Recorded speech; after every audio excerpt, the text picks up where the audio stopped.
Okay, hey, welcome to our third lesson on the Cold War.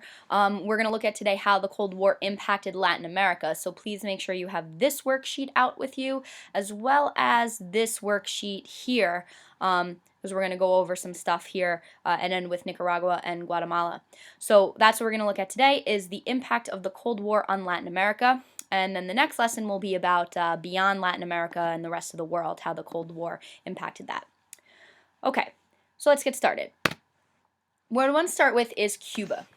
Take a look at these images here. These images represent the relationship the United States had with Cuba in the early 1950s. So in the upper right-hand corner here, you see an advertisement for Coca-Cola. Coca-Cola, obviously an American product. You see people sitting on the beach in Cuba there, drinking Coca-Cola, enjoying their day, looking like they have a wonderful time. You have a ad here for a romantic overnight cruise to Havana here for only $42. And then on the bottom you have an American-made car here with a Cuban license plate. So if you put all these images together, what does that tell you about the relationship between the United States and Cuba in the early 1950s? Hopefully you're coming up with some sort of answer that says that there's a very close relationship between Cuba and the United States in the early 1950s. Havana, in particular, was a huge hotspot for Americans to go travel to, a huge tourist spot. Hollywood royalty went there all the time to party. You see here at a street in Havana that looks very much like a street you might find in New York City at the time. Bright lights, lots of people. In the bottom here, you see a casino. Havana was also a place that many American mobsters would open up casinos in, and they made Havana very much like Las Vegas. Here's the opening of a hotel that was supposed to be designed to attract American tourists. So all of this should tell you that in the 1950s, there's a very, very close relationship between American business interests and Cuba. Now, what's the relationship like between the United States and Cuba today? If you're aware of your current events, all that stuff in the last two slides should have sounded very weird to you, because today, in the 21st century, Cuba and the United States do not have such a close relationship and do not have such a great relationship with each other. If you've been paying attention to the news, last month, President Obama had a historic trip to Cuba. And why was this a historic trip? Because it's the first time since 1929 that an American president visited Cuba. And why? Why has an American president not gone to Cuba in 88 years? Why is the relationship between the United States and Cuba not nearly like what it was in the early 1950s? Well, a large reason is that since the 1950s, for about 55 years, the United States has had an embargo on Cuba, meaning no trading with Cuba. Nobody travels to Cuba, nobody comes from Cuba to the United States. Basically, this whole blockade of anything from Cuba coming in and out. That was enacted in 1960. And for about 55 years, we've had this embargo. And that's crazy different from what we just talked about the relationship in the early 1950s. In the early 1950s, there was very much a link between Cuban trade and American trade. But yet, in 1960, we end that. And ever since then, there's been bad relations between Cuba and the United States. Although relations have been starting to soften and get better in the last couple of years. In fact, in March, when Obama traveled to Cuba, he did call for the U.S. Congress to end this trade embargo. But a month later, Cuban officials were calling Obama's visit an attack, and Raul Castro, the leader of Cuba, labeled the United States as an enemy. So relations are improving, but yet clearly you can tell by this headline here that they're not great between the United States and Cuba.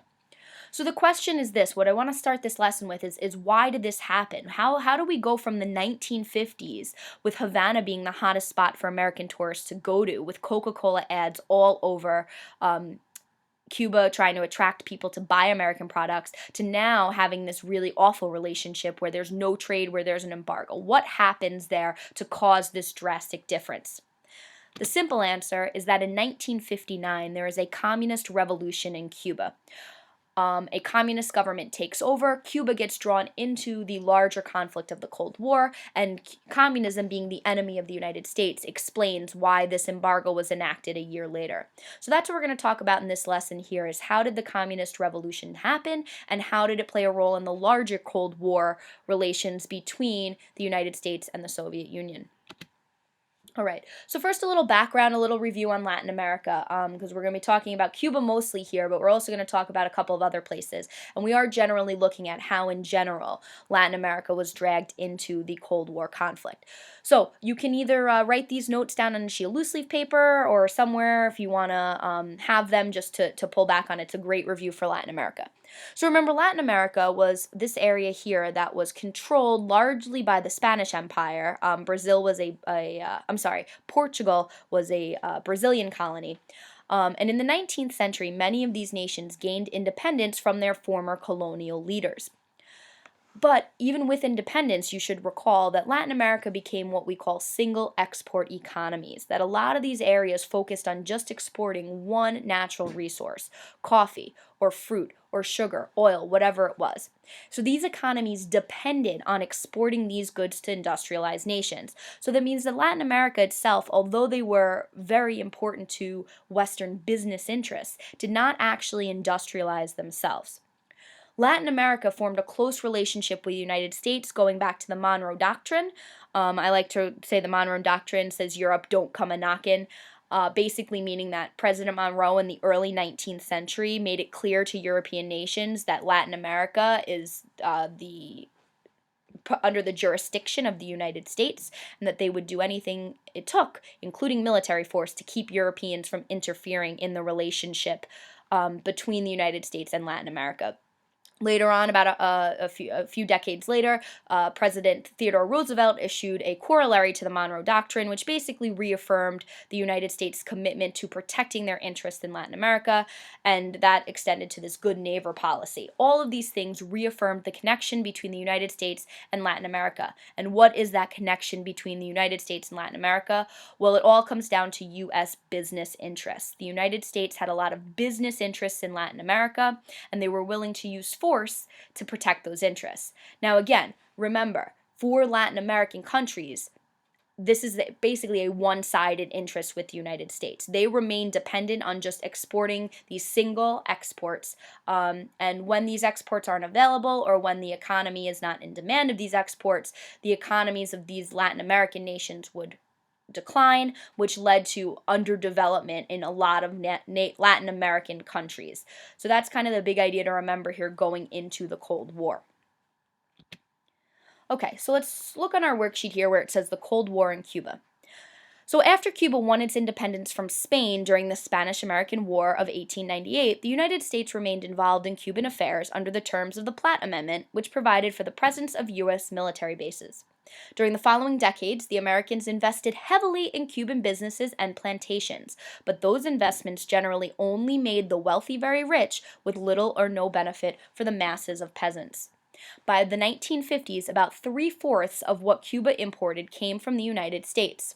Although the island of Cuba experienced periods of prosperity, fluctuations in the world market for Cuba's main product, sugar, revealed the tenuous basis of the economy. Moreover, the disparity between the countryside and the growing middle class in Havana underlined the nation's continuing problems.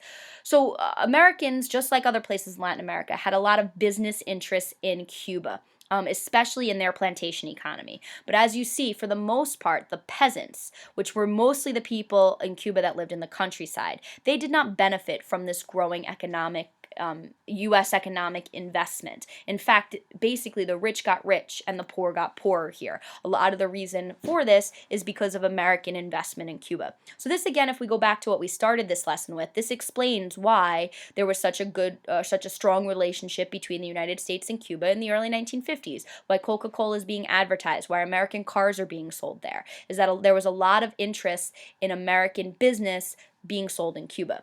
The impact here is for the majority of Cuba's peasants, they are suffering. And that's going to be important here of why communism, or why these peasants are attracted to communism when the revolution happens. All right, one of these major businesses was the United Fruit Company, which had a huge industry in Cuba.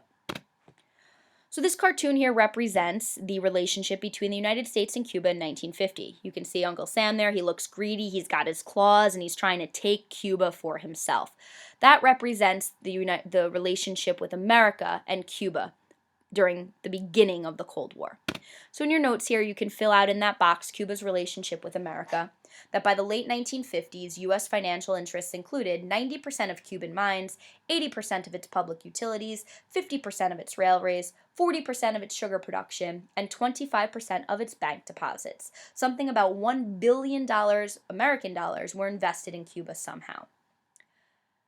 This is pre-communism here.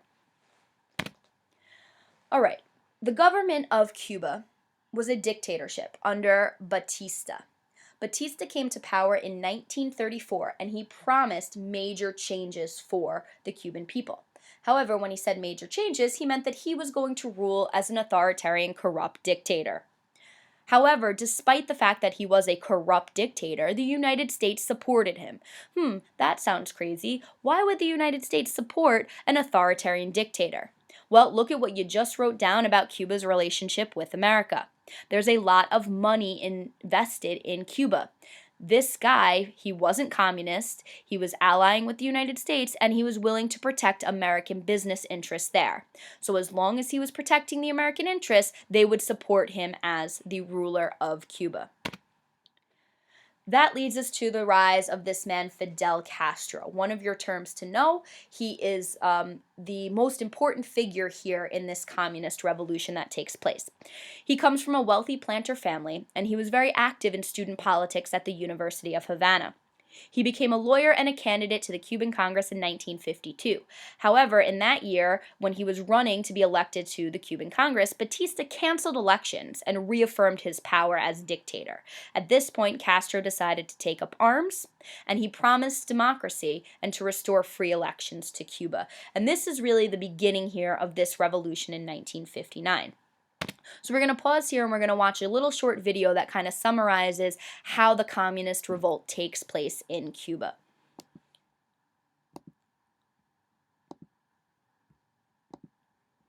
Okay. 1952. Government corruption in Havana is rampant. A young Fidel Castro is running for Congress under a clean government party banner.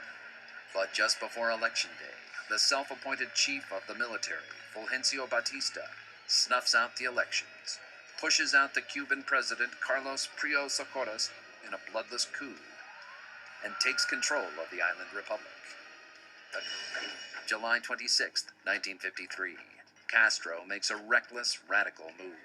He leads a group of about 150 men to storm one of the biggest military garrisons in Cuba, the Moncada Barracks at Santiago de Cuba on the eastern side of the island. The goal is to seize arms to build a military revolution. The result is a bloodbath. They failed miserably. Many of them died. Those that weren't killed were sent to jail, including Fidel. Batista plans to have Castro killed after his release, so Castro runs to Mexico. November 26, 1956. Castro returns from Mexico on a leaky old boat called the Granma with a few dozen men. They're ambushed by the Cuban army on December 2nd, and most of them are killed outright.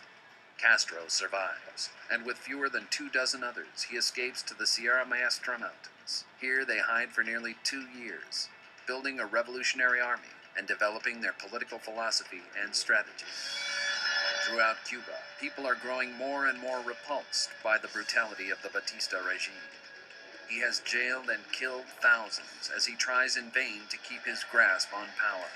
The tighter he squeezes, the more his power slips away. After fighting a guerrilla war for the better part of a decade, Fidel Castro's opportunity has arrived. New Year's Eve, 1958. While unsuspecting revelers in Cuban casinos are playing cards, placing bets, dancing, and toasting in the new year. On the streets and in the Cuban countryside, revolution is bubbling over. President Fulgencio Batista celebrates at midnight, but the clock has run out for him. He gathers together on New Year's Eve after an appropriately festive party. His buddies, political, military, and other social leaders, fills about 6 airplanes and leaves the country. The nation celebrates. People dance in the streets. filled with hope for a new beginning, a new Cuba. Castro takes several days to roll into Havana. He drives across the country, rallying seas of people to his side. By the time he gets to Havana, 1 million people are on the streets to celebrate a victory they see as their own. And they come to hear Fidel speak. A bunch of white doves land on his shoulder and arm as he's making the speech. Now, for anyone who knows anything about Cuban religion, Santeria, the white dove is a very significant animal. And this immediately is the signal. Fidel is the deliverer. He is the man who is going to take Cuba from its helpless status and make it into a strong people, a strong nation. Okay. All right, so that's a good little quick summary of how the Cuban Revolution took place under Fidel Castro. So you can add here in your notes that in 1959, using guerrilla warfare techniques, Castro's forces led a revolt against Batista's rule. It takes almost a decade, but after a series of victories by Castro's forces, Batista flees into exile.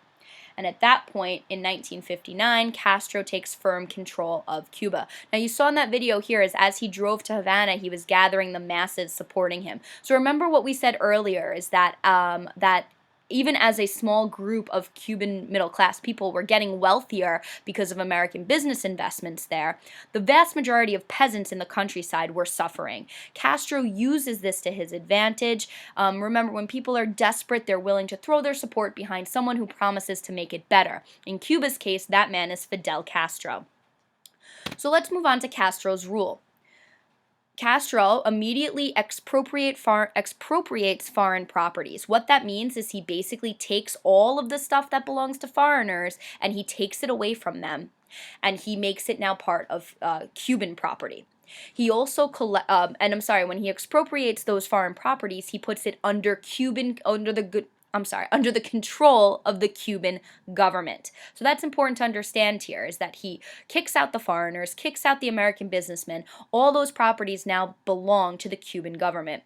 He also collectivizes farms, meaning he takes away land from private owners, redistributes it, and has everybody share their land and share their produce and what they produce. A portion of it goes to the state. He completely centralizes the Cuban economy. He begins to violently suppress any resistance that he has, and he stifles freedom of the press. Now let's stop here for a second and look at Castro's rule, the things that he does. When he came to power, he promised to make democratic reforms. He promises that he will get rid of what Batista has done, and he'll bring back free elections. But look at these things that Castro does.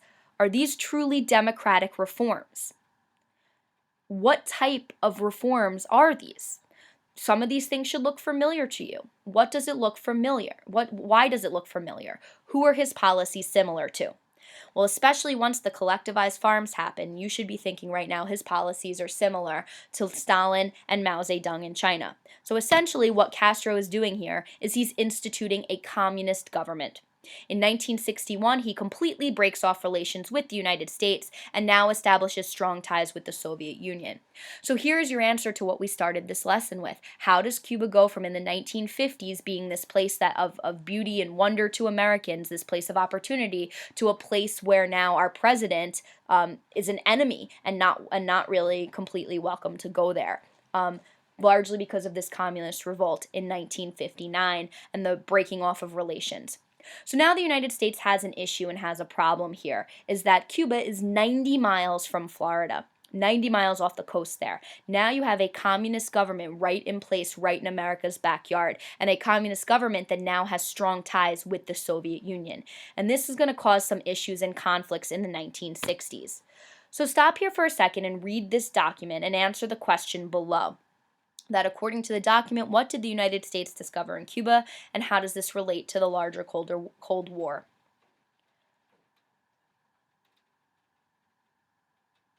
All right, so what did the United States discover in Cuba? missiles. All right, so this is in 1962 here. And how does this relate to the larger Cold War? Well, now this is a big issue. The United States has a communist government right next to them with missiles now. The Soviet Union has a close base to launch an attack on the United States. This is a big issue. So the United States does not want a communist government in controlling Cuba. So in 1961, they launched something called the Bay of Pigs invasion. What this invasion was, and you can go ahead and write these notes in your box about the Bay of Pigs. This was the United States took a group of anti-Cuban exiles. So these are exiles they're anti-communist, and they had fled Cuba when Castro took charge. Well, the United States rallies these guys up, they train them, and they send a small force of these exiles to invade Cuba. They invade at the Bay of Pigs. Well, the importance of the Bay of Pigs is it is a complete disaster. They are quickly captured, and this is an incredibly embarrassing defeat for the United States. It also heightens tensions now between the Soviet Union and the United States, because the USSR is looking here and they see, hey, the United States is willing to launch an invasion of Cuba in order to keep us out. So the Soviet Union begins to get tense and feel like they need to protect themselves. So that brings us to what was discovered in that document, and to something called the Cuban Missile Crisis. So after the Bay of Pigs debacle, Cuba and the Soviet Union realized that the United States might try something bigger the next time around. So they mobilized. In 1962, U.S. spy planes detected the installation of Soviet missiles, as you see in this picture, in Cuba. So this is really where the big threat is. Just 90 miles off the coast of Florida, you have Soviet missiles that are aimed right at the United States. So you can see here, this is the Soviet buildup in Cuba in 1961. And you can see here, this is the southern coast of Florida. Very, very close. So the United States responds to this mobilization with a blockade of Cuba. And this is the problem here, is that the U.S. could start building their own missiles right in the coast of Florida. But what's the problem with that? You're going to just aim your missiles at each other and just wait till someone blinks, till someone's going to shoot the missiles. Also, something of note is that the United States had their own missiles set up in Turkey, which is right in the doorstep of the Soviet Union. So it's basically like this game of chicken here. We have our missiles pointed at you in Turkey. You have your missiles pointed at us in Cuba. Who's going to fire first? But as we've talked about already, what happens when someone presses that button and fires? There's the possibility of mutually assured destruction. So is there going to be a nuclear war here? That's what makes these 13 days in October of 1962 so tense. So here's what you want to know about the Cuban Missile Crisis. Kennedy establishes a naval blockade and declares that the U.S. would retaliate against the Soviet Union. There's tensions and tensions and tensions this is the closest that we get to nuclear war. Finally, the Soviet Union agrees to remove missiles if the Americans agreed not to invade Cuba, and the missile crisis dies down. Nobody shoots at each other, nobody fires at missiles. But throughout the Cold War, this becomes the closest the world comes to full-out nuclear war. And there's about 13 days here in October where it could have gone either way, where tensions were so high that everybody was ready just for that first missile to be shot. Thankfully, it was not, and this Cuban Missile Crisis ends up calming down, and no full-out nuclear war takes place. But this still illustrates the tensions between the United States and the Soviet Union in the 1960s. This also illustrates the importance of Cuba becoming a communist country in 1959. Now let's expand to some other Latin American involvement in the Cold War, particularly in Nicaragua and Guatemala. So in Nicaragua, before we write those notes, I'm going to show you guys another short video here that summarizes what takes place in Nicaragua during this period here. It is a amateur video, so it's not the greatest quality, but it does show a really great